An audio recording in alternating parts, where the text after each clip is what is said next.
आप वाकई थकते क्यों नहीं है? पहले जब तक माँ जिंदा थी मुझे लगता था कि शायद बायोलॉजिकली मुझे जन्म दिया गया है। माँ के जाने के बाद इन सारे अनुभवों को मैं जोड़ करके देखता हूं, मैं कन्विंस हो चुका हूं कि परमात्मा ने मुझे भेजा है, बायोलॉजिकल शरीर से नहीं मिली। राहुल गांधी अपनी एक स्पीच में नरेंद्र मोदी के एक इंटरव्यू का जिक्र करते हुए कहते हैं कि एक चमची उनसे पूछती है कि आप थकते क्यों नहीं हैं, आपके अंदर इतनी एनर्जी कहाँ से आती है। इस पर नरेंद्र मोदी का जवाब आता है कि मैं जो हूँ वो बायोलॉजिकल नहीं हूँ, मुझे परमात्मा ने भेजा है किसी काम के लिए। और इस पर राहुल गांधी जो है वो नरेंद्र मोदी को ट्रोल करते हैं। एक चमची पूछती है नरेंद्र मोदी जी, आप में इतनी ऊर्जा कहाँ से आती है, इतनी एनर्जी कहाँ से आती है। नरेंद्र मोदी जी का जवाब आता है, मैं बायोलॉजिकल नहीं हूं, बायोलॉजिकल नहीं हूं, परमात्मा ने मुझे भेजा है। उनकी ये स्पीच वायरल हो गई, ट्विटर पर ट्रेंड होने लगी, और खासकर वो पार्ट जहां पर उन्होंने उस गोदी पत्रकार को चमची बोला था। इसके बाद उस गोदी पत्रकार ने, जिसको राहुल गांधी ने चमची कहा था, उसने भी जो है राहुल गांधी को रिप्लाई किया। उसने कहा, राहुल गांधी जी चमचा चमची वातावरण से बाहर निकलिए, उस जमाने को गुजरे बरसों हो गए हैं, क्या हुआ आपका मोहब्बत का दुकान का, न भाषा में संयम न मर्यादा, इतनी कुंठा क्यों।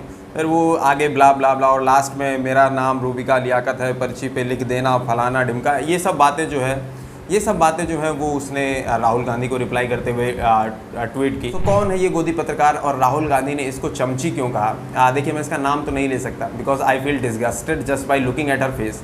और मैं ऐसा क्यों कह रहा हूँ वो मैं आपको आगे बताऊँगा, लेकिन आप में से बहुत लोग इसको जानते होंगे। Basically she is a self declared गोदी पत्रकार। इसने खुद ये एक्सेप्ट किया था कि ये जो है बीजेपी को और नरेंद्र मोदी को किसी भी हालत में डिफेंड करेगी। मैं तो करूंगी, सुनिए, ताल ठोक कर करूंगी देश के प्रधानमंत्री को डिफेंड। कोई माई का लाल मुझे रोक नहीं सकता है। और ये फर्स्ट टाइम नहीं है कि इसने नरेंद्र मोदी से ऐसा सवाल पूछा है कि आप थकते नहीं हैं। इससे पहले भी इसने एक नरेंद्र मोदी का इंटरव्यू किया था जिसमें इसने पूछा था कि आप थकते क्यों नहीं हैं, आप क्या कोई टॉनिक वॉनिक लेते हैं क्या। कई बार ऐसा होता है थक जाते हैं और मैं ये कहती हूँ कि बहुत थकान होगी, अभी नहीं होगा। सच बताइए, why don't you get tired? आप थकते क्यों नहीं हैं? क्यों नहीं?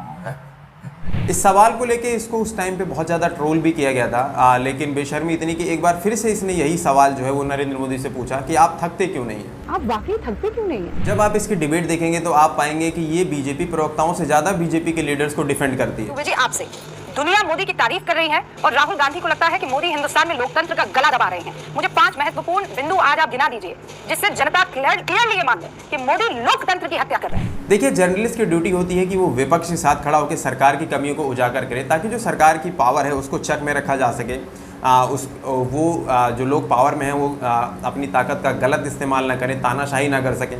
इसके लिए ज़रूरी है कि जो मीडिया है, जो पत्रकार है, जो जर्नलिस्ट हैं, वो विपक्ष के साथ खड़े हों और सरकार की कमियों को जनता के सामने उजागर करें। लेकिन आज स्थिति इसके बिल्कुल उलट है। मैं तो करूंगी, सुनिए, ताल ठोक कर करूंगी देश के प्रधानमंत्री को डिफेंड। कोई माई का लाल मुझे रोक नहीं सकता है। देखिए, सवाल ये है कि क्या राहुल गांधी ने इसको चमची कह के सही किया? देखिए, राहुल गांधी ने इसको चमची कहा तो ठीक कहा, और मुझे तो लगता है कि जो चमची वर्ड है वो इसके लिए काफ़ी छोटा वर्ड है।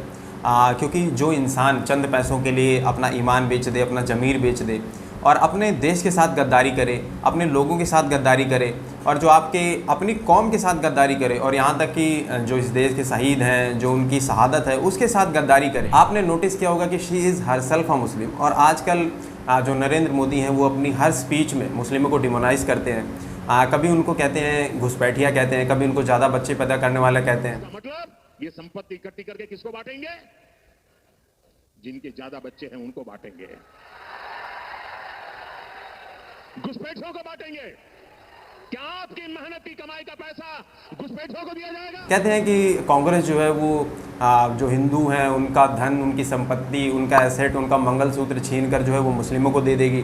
कभी कहते हैं कि रिजर्वेशन है, सारा ओबीसी एससी कैटेगरी का जो रिजर्वेशन है हिंदुओं का, वो मुसलमानों को दे देगी। घंटी है कर्नाटका में ओबीसी को जो आरक्षण मिलता है, उस ओबीसी के कोटे से आरक्षण का हिस्सा छीनने के लिए, पिछले दरवाजे से चोरी करने के लिए उन्होंने कर्नाटका में जितने मुसलमान हैं सभी मुसलमानों को ओबीसी बना दिया। कभी कहते हैं कि उनके कपड़ों से पता चलता है कि वो कौन है। कभी कहते हैं कि आप हमें सरकार में लाओ और हम मुस्लिमों का रिजर्वेशन खत्म कर देंगे। मैं आज कहकर जाता हूं, आप भारतीय जनता पार्टी के 10 से ज्यादा सीट जिताइए, हम ये मुस्लिम आरक्षण को समाप्त कर एससी, एसटी और ओबीसी का आरक्षण बढ़ाएंगे। इस तरीके की स्पीचेस जिसमें वो मुस्लिमों को टारगेट करते हैं वो लगभग हर रोज़ जो है आजकल अपनी स्पीचेस में दे रहे हैं, क्योंकि इससे वो जो चुनाव है वो उसको पोलराइज करना चाहते हैं, हिंदू मुस्लिम के बाइनरी में लाना चाहते हैं ताकि उनको इसका फ़ायदा मिल सके।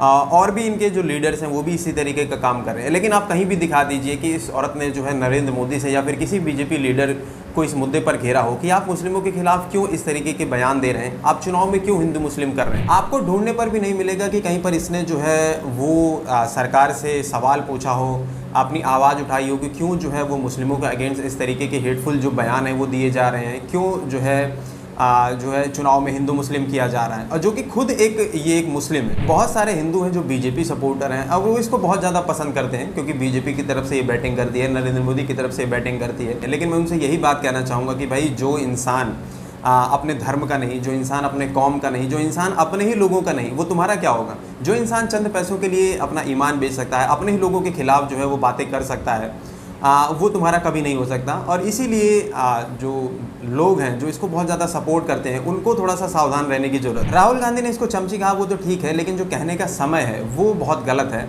क्योंकि इस समय लोकसभा चुनाव चल रहे हैं, उसकी वोटिंग चल रही है और बीजेपी तो चाहती ही यही है कि जो कांग्रेस और राहुल गांधी हैं वो इस तरीके के मुद्दों में उलझे रहें, कभी चमची में उलझ जाएं, कभी नरेंद्र मोदी ये कहते हैं वो कहते हैं, इस पे उलझे रहें।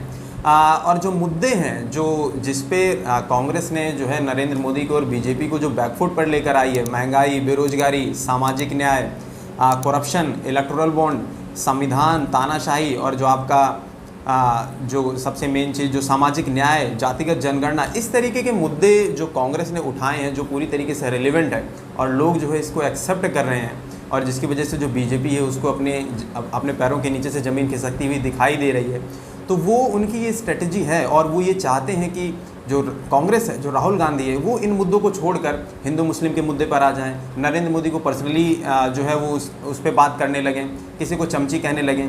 यही कारण है कि नरेंद्र मोदी जो है वो हर रोज़ जो है इस तरीके के ऊट पटांग बयान देते हैं, क्योंकि वो चाहते हैं कि ये राहुल गांधी और कांग्रेस जो है वो मुद्दों को छोड़कर वो हिंदू मुस्लिम के जो है मुद्दे पर जो है वो बहस करना स्टार्ट कर दें, जो है नरेंद्र मोदी का जो भाषण है उसका जिक्र करना स्टार्ट कर दें, मुस्लिमों को डिफेंड करना स्टार्ट कर दें, ताकि हिंदू मुस्लिम का बाइनरी वो बना सकें और इससे चुनाव में उनको फ़ायदा हो सके। नरेंद्र मोदी का जो ये मुद्दों की राजनीति को लेकर जो डर है वो ऐसे ही नहीं है, वो एक जेन्युइन डर है। क्योंकि हिमाचल प्रदेश के चुनाव में, कर्नाटका में जो कांग्रेस ने 5 गारंटी के दम पे चुनाव जीत लिया, अगर हम बात करें तेलंगाना में 6 गारंटीज़ देकर उन्होंने जो है वो चुनाव जीत लिया।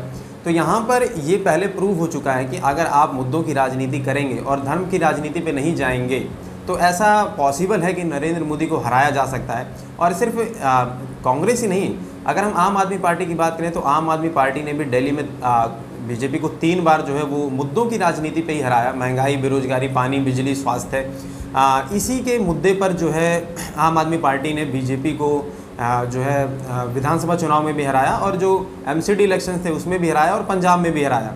तो ये एक सर्टिफाइड फार्मूला है कि अगर हम मुद्दों की राजनीति करके जो है वो बीजेपी को हराया जा सकता है। लेकिन आजकल ये देखने को मिल रहा है कि जो राहुल गांधी हैं वो मुद्दों को छोड़कर नरेंद्र मोदी को ट्रोल करने में ज़्यादा फोकस करने लगे हैं। नरेंद्र मोदी जी का इंटरव्यू देखे वो जो चमचों वाले इंटरव्यू है, देखे नहीं देखे?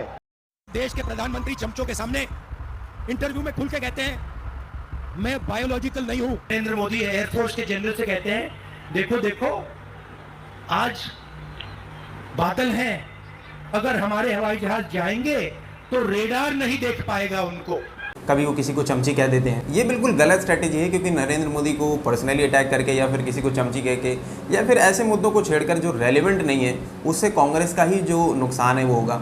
क्योंकि नरेंद्र मोदी की इमेज को कोई फ़र्क नहीं पड़ने वाला, क्योंकि भाई जो नरेंद्र मोदी हैं लोग तो पहले से ही उनको दिल देकर बैठे हैं। मुझे लगता है कि मोदी जो और योगी जी वो विकास दे पाएंगे जो और कोई नहीं दे। हम उनके ऊपर दिल दे बैठे हैं। नरेंद्र मोदी को मुद्दों पर ही घेरा जा सकता है और वो भी रेलेवेंट मुद्दों पर। अगर आप देखें तो नरेंद्र मोदी भी मुद्दों की ही राजनीति करते हैं, लेकिन कौन सा मुद्दा? धर्म का मुद्दा, क्योंकि धर्म जो है वो एक रेलेवेंट चीज़ है इस देश में, क्योंकि करोड़ों लोग जो हैं वो उनके लिए धर्म जो है वो एक मुद्दा है। तो अगर धर्म किसी के लिए मुद्दा है और उसको लेके पॉलिटिक्स की जा सकती है तो इसके काउंटर में गरीबी भी एक मुद्दा है, भूख भी एक मुद्दा है, बेरोजगारी, महंगाई, करप्शन, आपका बिजली, पानी, स्वास्थ्य, ये सब भी मुद्दे हैं और इन सब मुद्दों को उठाकर जो धर्म का मुद्दा है वो उसको काउंटर किया जा सकता है और ये पास में देखने को मिला भी है। रही बात नरेंद्र मोदी के इंटरव्यू की, तो नरेंद्र मोदी के इंटरव्यू का जिक्र करने की कोई ज़रूरत नहीं है, क्योंकि जो लोग अंधभक्त नहीं हैं, जिन्होंने अपना दिमाग जो है वो गिरवी नहीं रख दिया है, वो लोग इस बात को समझते हैं कि जब नरेंद्र मोदी से सवाल पूछा जाता है कि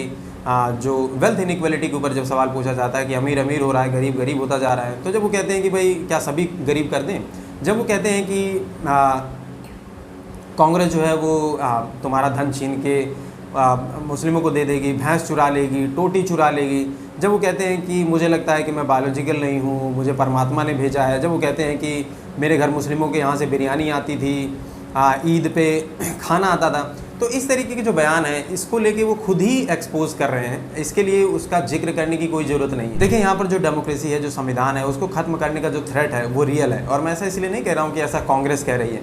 और मैं इसके रीज़न जो है, जो इवेंट हो रहे हैं आजकल, उसका मैं कई बार वीडियो में पहले जिक्र कर चुका हूँ, लेकिन अगर आप इनका इतिहास भी पढ़ेंगे, जब आप आरएसएस की हिस्ट्री पढ़ेंगे तो आपको पता चलेगा कि ये लोग जो हैं वो डिक्टेटरशिप के कितने बड़े समर्थक थे। हिटलर के जो है ये प्रशंसक थे, जिनके फाउंडिंग मेंबर थे हेडगेवार और गोलकर जैसे लोग, वो हिटलर के बहुत बड़े प्रशंसक थे। वो रेशियल प्योरिटी के बहुत बड़े समर्थक थे। जो हिटलर की थ्योरी थी रेशियल प्योरिटी की, उसके वो समर्थक थे। और अगर आप देखें इंडिया में भी अगर आप देखें तो जो कॉन्स्टिट्यूशन है उसका उन्होंने जो 52 साल तक जो तिरंगा नहीं फहराया, वो इसलिए नहीं फहराया क्योंकि वो चाहते थे कि जो मनुस्मृति है उसको जो है वो संविधान में इनकॉर्पोरेट किया जा सके। जितने भी लोग हैं जो लिबर्टी, इक्वालिटी, फ्रीडम, फ्रेटर्निटी या फिर अगर हम बात करें democracy, rule of law, constitution, जो लोग इस तरीके की वैल्यूज़ पर भरोसा करते हैं, वो लोग राहुल गांधी को बहुत ही उम्मीद की नज़र से देख रहे हैं कि भाई ये एक इंसान है जो इन वैल्यूज़ को प्रोटेक्ट करेगा, जो इस नेशन को जो है एक डिक्टेटरशिप फॉर्म में जाने से रोकेगा। तो राहुल गांधी को चंद पैसों में बिक जाने वाले किसी सो कॉल्ड पत्रकार के ऊपर कोई टिप्पणी करने की ज़रूरत नहीं है, क्योंकि इससे होता क्या है कि